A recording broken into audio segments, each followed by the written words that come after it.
आज हम 6.3 का क्वेश्चन नंबर 13 सॉल्व करेंगे। ओके, हमें दिया है in triangle A B C जिसमें angle A D C and B A C are equal. That means बड़ा वाला त्रिभुज ए बी सी, बड़ा वाला ट्राइंगल है ए बी सी और छोटा वाला ए डी सी, इन दोनों के कोण ए और कोण डी ये दोनों बराबर है। हमें प्रूव करना है C A square equal to C B into C D, ये प्रूव करके लाना है। तो आप देखिए यहाँ पर एक बड़ा वाला त्रिभुज बन रहा है, मतलब triangle A B C, and छोटा वाला ट्राइंगल बन रहा है ए डी सी। क्यों ना इन दोनों को पहले सिमिलर प्रूव कर ले। सिमिलर प्रूव करने से ये होगा कि जब ये सिमिलर हो जाएंगे, समरूप सिद्ध हो जाएंगे, तो इनकी भुजाओं को हम समान अनुपात में लिख लेंगे। बिना सिमिलर प्रूव किए ये आगे को सॉल्व नहीं होगा। तो ध्यान देंगे इन triangle A D C and A B C, हमारा पहला काम ये रहेगा इन दोनों ट्राइंगल मतलब छोटा ट्राइंगल और बड़ा ट्राइंगल, इन दोनों को पहले हम सिमिलर प्रूव करें।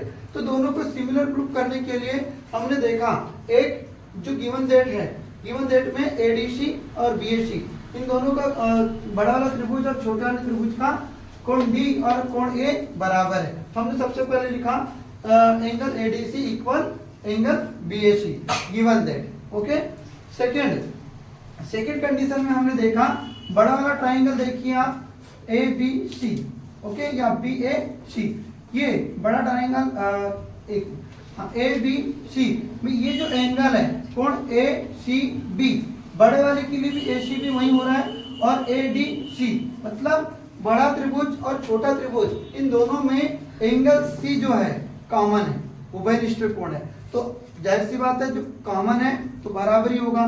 तो यहाँ देखिए ए सी डी और ए सी बी कॉमन एंगल है, दोनों में कॉमन है तो बराबर ही होगा।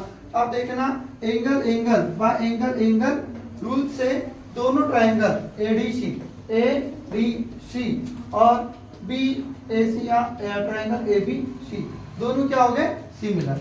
Triangle A D C similar to triangle A B C, दोनों सिमिलर प्रूफ हो चुके हैं, समरूप हो गए। हम जानते हैं, क्या आप लिख लेना वी नो दैट, हम जानते हैं कि समरूप त्रिभुजों की भुजाएं समान अनुपात में होती है। आप लोग लिख लेना एक लाइन बढ़ा करके यहाँ पर कि समरूप त्रिभुजों की भुजाएं समान अनुपात में होती है। और हमने इनको समान अनुपात में लिखा, क्यों लिखे समान अनुपात में, हमको प्रूव करके लाना है C A square equal to C B into C D.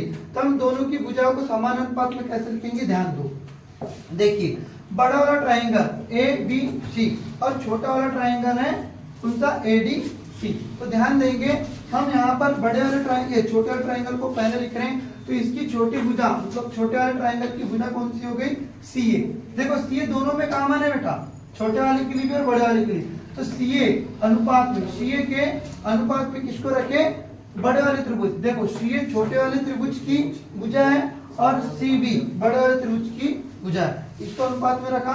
उसके बाद हम देखो सी डी कौन सा, छोटा वाला ट्राइंगल, सी डी छोटे वाले ट्राइंगल की भुजा है और सी ए बड़े वाले ट्राइंगल की भुजा है। सर बोले आप यहाँ पर बड़े वाले ट्राइंगल की ए बी भी तो लिख सकते हैं ना, लेकिन इसलिए नहीं लिखा हमने क्योंकि यहाँ कहीं ए बी का मेंशन है नहीं, ए बी का कहीं यहाँ जिक्र ही नहीं हुआ।